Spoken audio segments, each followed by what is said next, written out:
everybody, welcome back to the channel. Good to see you again, obviously. So today I'm going to show you guys my competitive build for Imperialdramon. It's a little different though. While a lot of people look at it and they're like, yeah, it's blue green rookie rush. Well, it's not. Don't call it rookie rush. I don't play degenerate decks. The idea is not to play rookie rush. The idea is to use your jammers.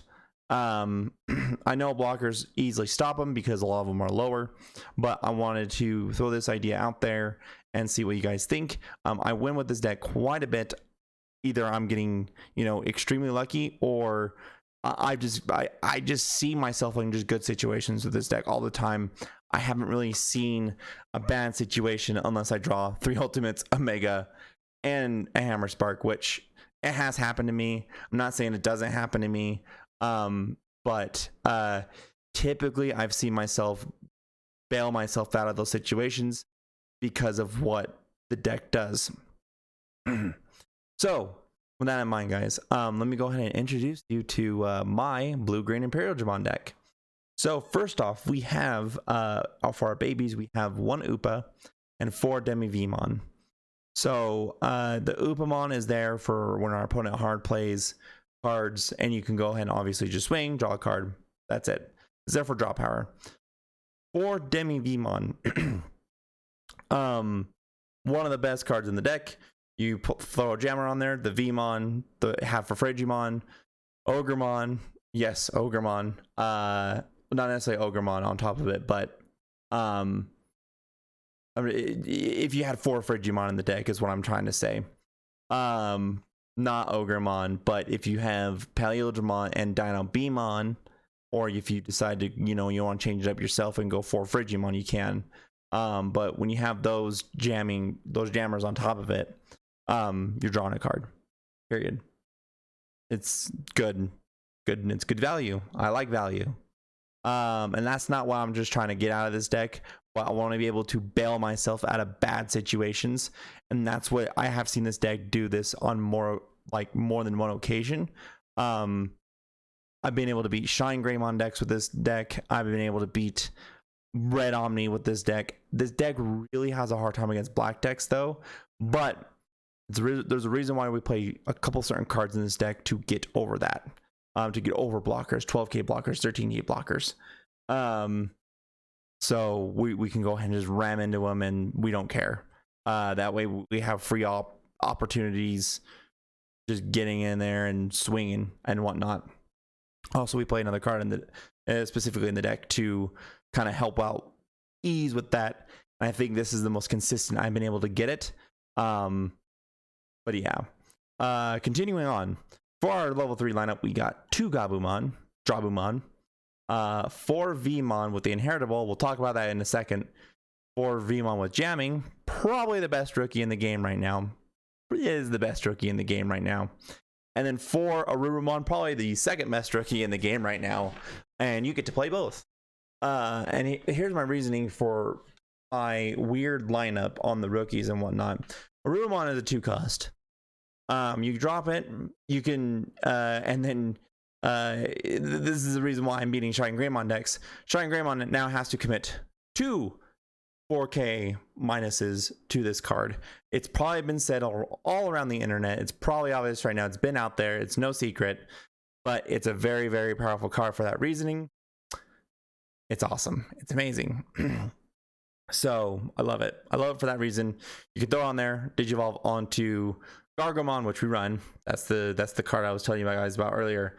And then Ogremon, which you can then it's a kind of a feel bad because you don't really want to go from 5k to 4k, and it's kind of a decision making type deal, especially if you're playing against Shine Greymon. But Ogremon is great, and I'll tell you guys more. I'll go more into details about why I like Ogremon and Frigimon, and I don't have like 4 of each in the deck, or one or the other. So speaking of that, into Vmon. So the inheritable ability, you stand up, you unsuspend, or you unsuspend, re-unsuspend. Wow. You unsuspend a lot in this deck. So with him in the deck, you are drawing more cards. being able to bail yourself out of bad situations is such a good idea. It's such a good, it's so valuable. It's so valuable. I can't even begin how to explain how valuable that is. So when you're constantly just sitting there drawing, and you're like, yep, you can shine my board. Well, not the whole thing, I hope, but sure, go ahead and commit 3 of your tamers to this one card. I still have a bunch of backup ready for you. If they're struggling to find tamers against shine, then you go, cool, I have this huge fat hand, I'm gonna go ahead and start rebuilding. And then by the next turn, if you have your hammer sparks in hand, you have low cost dudes and whatnot. I'm sick of, by the way, you don't need Grillamon in this deck. You absolutely don't need Grillamon in this deck, just throwing that out there, or Vegemon for that matter, because we're playing the green package too. You want jammers. Next things. But as we were saying, the Vmon, when you restand, draw. You just want to draw a ton of cards. And that's what this deck does. You draw cards. So next into the level 4s, we have Frigimon at 2, Xvmon at 3, the blockers at 3, Ogremon at 2. The reason why I have the Frigimon and the Ogremon at 2 each is that way we are able to hit more targets with Davis. We play only 3 Davis in the deck, but when you have more targets, you get more value. You bail yourself out of bad situations. Plus, Frigimon and Ogremon are only 4 cost to play. It seems a little high, right? Not necessarily. So if your opponent doesn't have a tamer on board and you're playing against decks like red and black and whatnot, red, black, and maybe even yellow sometimes when they don't have the TK on board, you commit it at 3, they go to 1. They can't do a whole lot with 1. You're still choking them. You're still starving them. And I've done it with these two multiple times. And I think it's great. That you're able to do something like that. That's why I run these two. And then obviously the 2 Gargomon for that reason. Xvmon, he's Value Town, USA.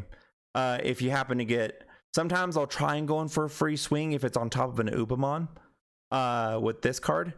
And then if I get the free swing, I get like I hit a tamer, or if I hit something that's lower than the 2K, I can evolve it, restand, get a draw early, and protect this card for the most part. Pretty neat. It's happened a few times. Doesn't happen very rarely, but you get the free damage off. Don't be swinging in if this is your only attacker on board, of course. And then again, this is where we bring in the extra power to the deck, Gargomon. So if you plan on just playing this card, you can evolve into this card. So we do play at least 1/1 cost. Drop it onto the Arurumon, and then drop it onto Dino Beamon, Imperialdramon. Hopefully it's Imperialdramon, because this is where the deck gets stupid. And it works and it functions. I've seen it go off. So you put it on the Imperialdramon, and then we'll go from there. But you play 2. You can't play more than 2, unfortunately. If you really wanted to, you have to probably drop 2 Xvmon, but that's just not a good idea. Or you would drop 1 Xvmon and play another Gargomon. But again, your primary color in this deck is blue, not green. Davis is your extra target. The greens are for the extra targets for Davis, so you're not committing 1 card for a card. You're committing 1 card for a +1. That's the idea behind it, and it works and it functions really well. So next you have 4 Imperialdramon, 4 Dino Beamon, the best level 5s in the game. Why? Jamming. If I play another deck and whatnot, and I just can't think of a level 5 slot to put in a blue or green deck, I'm choosing these 2. 100%. I think they're just very, very strong. They're very powerful. Piercing, jamming, and then just jamming. Just it's so good. I mean, yes, why would I play a blue when I wouldn't be able to activate the inheritable if I'm not playing Imperialdramon? You might tech in one blue Imperialdramon, or even 1 green Imperialdramon for that matter. Just for the sake of having it in the deck if you plan on playing like other decks and whatnot in the future. But I like them because they're amazing. Now we're going to get into the, I mean, we've already gone to like most of the meat and potatoes, but this is where all this shenanigans right here that you think and you're like, wow, this is kind of a weird deck, right? Well, the shenanigans is now about to stop because it's no longer shenanigans and it actually has a purpose. Blue Imperialdramon at 4, must have 4, no reasons why not to. You have your jamming Vmon that you can get more attacks off of if you've already successfully attacked that turn with that Vmon, Frigimon, and or Ogremon, or if you have extra of these two out on board. So you have a total of 8, well, not necessarily 8, but most likely you'll have 1 on underneath and whatnot. But you have a potential of having 7, I would say 4, 7, 4, and 4 is 15. So you have an extra 15 jammers in the deck to fight alongside. Oh, sorry. 18 jammers if you're able to get one out beforehand.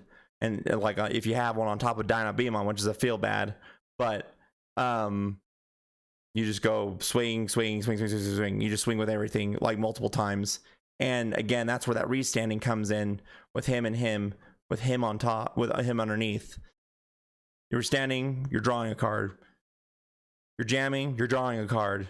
So you could draw 2 cards off of 1 attack, which is pretty good. Pretty good. Because he swings, he restands. So when you swing, you draw the card. When you restand, you draw the card. And then if you get trump sorted, bullshit, you just got 2 cards in your hand. I mean, that sucks, but you know,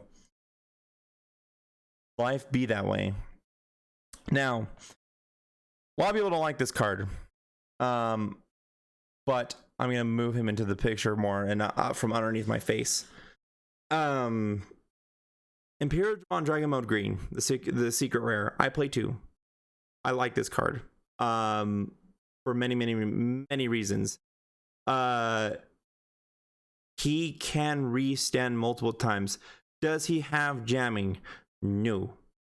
But this is more enticing to play against cards like Rookie Rush, believe it or not, Rookie Rush, and a few other cards where you're able to kill multiple targets and still restand by the end of it. So, but here's how it works. Because if you try and put this with a Imperialdramon and you go in for that swing on the rookie, you just wasted that because you just wasted that kill because you restand with Imperialdramon and its own effect. So, and he loses that once per turn effect. It happens because it says when this Digimon deletes an opponent's Digimon in battle and survives, unsuspend this Digimon. If this Digimon has Imperialdramon in its name, unsuspend it. You are unsuspending guaranteed by both. So it's a 100% a waste. So this is how you actually have to attack with this card. So you swing into security first. It sounds so bad, but you have to. You swing into security first. You restand it off the Imperialdramon effect. You use the card to swing in against a suspended Digimon. You kill it. You go through. You survive. You restand. You swing into another suspended Digimon. Or if they don't have another one, you swing it against it for security. You still get 3 attacks off with this guy. You can. It's very possible on his own with Imperialdramon underneath to get 3 attacks off. I find him in better instances that he's actually better than the blue Imperialdramon because he can do this on his own. And blue Imperialdramon needs the help of it on the Digivolve and from Imperialdramon. He only needs help from himself. Every turn. Does he have jamming? No. Kind of feel bad, but it's good. I'm telling you guys, it's good. It's a good card. It's a good card. I've won because of this card. And then again, Omnimon in there for removal, not necessarily in there to win, but he is in there for removal. If you cannot get into the Gargomon and on top of an Imperialdramon with suspended Digimon in play.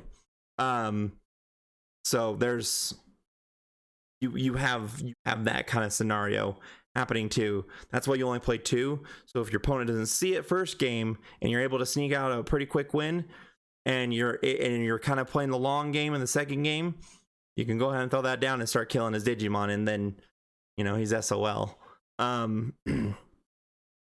But yeah, so you have the Omnimon for those removal, and then you have Hammer Spark in the deck.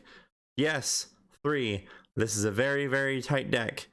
I didn't have any defensive spells, and the only slots that I could actually remove them from, I did not want to remove rookies. There was no way I was going to remove rookies from this deck, because they're already at a split, at a 10 on the blue, and then a 4 on the green.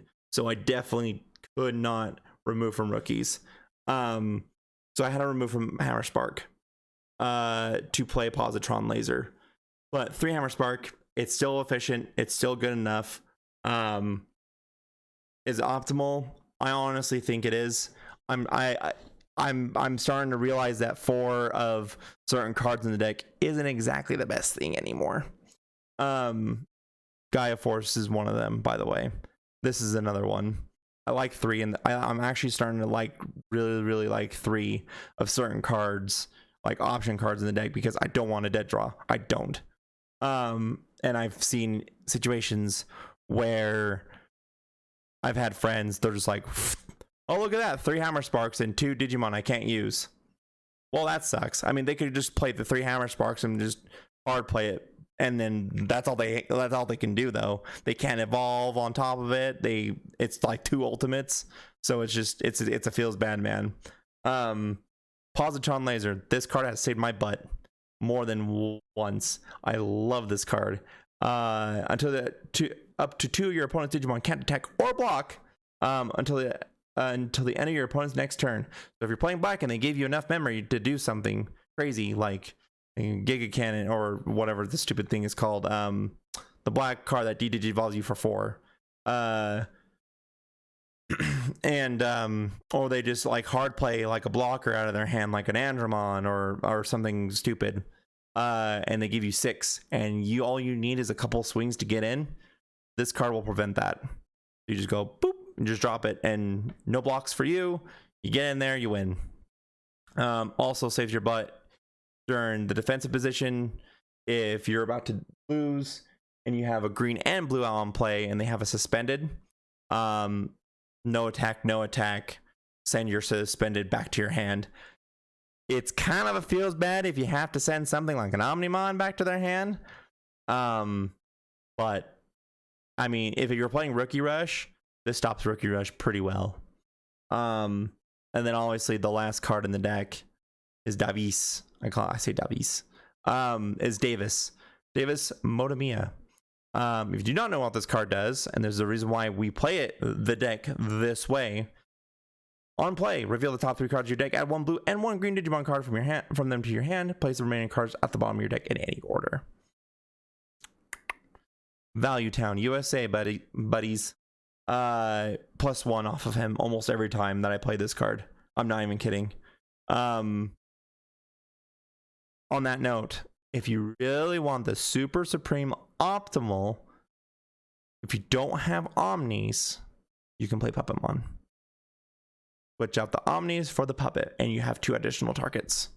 And at that point, and honestly, I was considering playing Puppetmon over over Omnimon, because he is the 2 additional targets.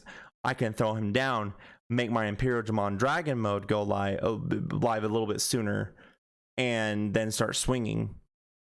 I just think, again, I'm in a loss for words at this point, because I have 2 decisions to make a lot with Omnimon and Puppetmon, because I almost dropped my own Omnimons to play 2 Puppetmons, but I'm even considering just still dropping 1 to play 1 Puppetmon, just so that I can make my Imperialdramon Dragon mode just even a little bit better. There are those times where it does feel a little bad when you're swinging in, right? And you have to end up like crashing something into it. The Omnimon's also in there to get over certain scenarios. So if you have to involve, like, if you have like a Dino Beamon, Imperialdramon Blue, Omnimon, at least you'll be able to stand back up with this thing, because with the Imperialdramon Dragon mode, you were only able to stand back up once, and then honestly, it's just a one swing. And those are kind of like my two arguments for having one over the other one, the other one over the other. And like I said, it's kind of a feels bad moment when you have to decide which one you want more. I have seen Omnimon way too much off of Davis though, and I only play 2 in the deck, and it's so funny. And I'm just thinking to myself, like, maybe I should play Puppetmon, but no, yeah. And again, if I sound like I'm a little tired, I do apologize. It is like 2 a.m. when I'm recording this. I'm still very passionate about this, and I love this deck. It's super good. I encourage you guys to try it, see what you like better. If you have the Omnimons, because they're expensive right now, let me tell you, they're very expensive. If you have the Omnimons and you build this deck yourself, and you go and try it, you play test it, and you think it's great, try out the Omnimons. If you don't like the Omnimons and you've been hitting them like I have off of the Davis, and it could have been a green hit, and you saw it and you checked 2 other blues, try out the Puppetmon. I might go 1-1, to be honest. I'm gonna be using this deck in a local, like, we had to play over several weeks and for invites and stuff for this bigger tournament. We're starting to get new players, where our community here in my state where I'm at is growing. So we have whatchamacallit, a big invite tournament, well, not coming up, and I actually won my invite with Black Ragnarlordmon, which is funny, but I want to use this one because it's been my most consistent, the deck that I've been winning with the most, and I absolutely want to see if I can actually get away with using this and winning a full tournament with it. I have almost won tournament, but not with this version of the deck. I have almost won full tournaments without Positron Laser, without cutting these 2 down, because again, I've dead drawed off of Hammer Spark. You may not think that that's a dead draw. It's like, nope, I need something else besides the Hammer Spark, and I didn't get it. So again, yeah, I mean, yeah, sure, Venom from hand, play big, dude, go. If that's all you can do, you're most likely dead most of the time. But yeah, guys, that's my Imperialdramon Blue Green. Imperialdramon Blue Green. Do not call it Rookie Rush. It is not Rookie Rush. I despise that deck. Because like I said, the main idea is to have Imperialdramon out doing your dirty work for you, and not little squirts. Anyway, I love you guys. I will see you all soon. Again, this is the second upload of this that we have this week. And again, I'm sorry if my videos have been kind of inconsistent, where I said I was going to upload certain videos, and yet you're wondering where they're at, and they're not here. Trust me, I'm going to make sure that these will be uploaded. And as for the next video, I will let you guys know via Twitter, if you follow me on Twitter as well. We do stream video games on Twitch. Follow me there, twitch.tv/BuckWildBeast. We'll probably stream a webcam. If I stream webcam tournaments, I'll let you guys know. And then follow me on Twitter at twitter.com/BuckWildBeast OG, and you'll find out when I go live every single time I do go live. My schedule, like I said, is a bit sporadic right now. So again, love you guys. Thank you for the support. I'll see you all in the next video. Later.